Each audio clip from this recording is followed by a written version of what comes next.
Welcome everyone to another video. In this video I will be unboxing this Neewer Heavy Duty light stand I just purchased off Amazon. For you guys that aren't subscribed to my channel yet, please encourage my content creation by subscribing and sharing this video if you like it. And if you don't like it, just hit the second button twice.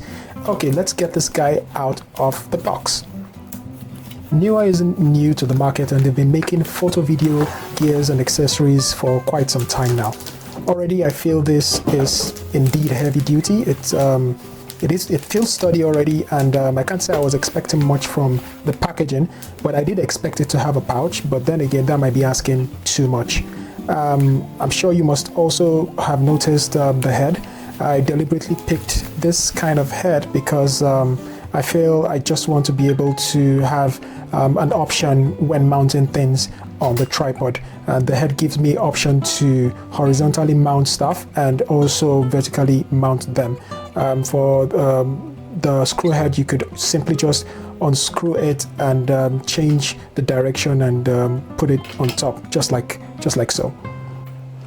One of the few things on my mind whenever I purchase items is I think about how many ways I can make use of the same product. If you extend this tripod, you should be able to get almost about 8 feet out of it. And I like the fact that it's the fittings are not made out of plastic. Not to say that metals don't give way at some point, but I feel they last much longer than plastic fittings, especially around the necks.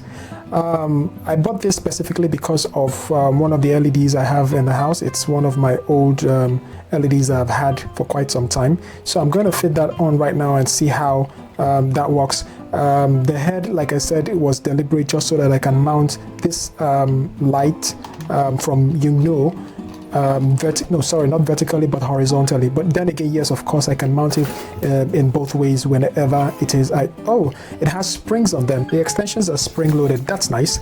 Anyways, so I'm just going to bring this back down, unscrew, press it down, lock it back into place, and I'm going to put in the LED and screw it in. This obviously is an overkill for just this LED light, so yeah, I did buy it for many other production users. Already I'm rating this product 100. The one last thing is to know exactly how long it's going to last, and that's only going to happen over time. Once more, the link is in the description. If you need to pick one up, use my Amazon link, and thank you for watching. Till next time, please make sure you subscribe. Bye.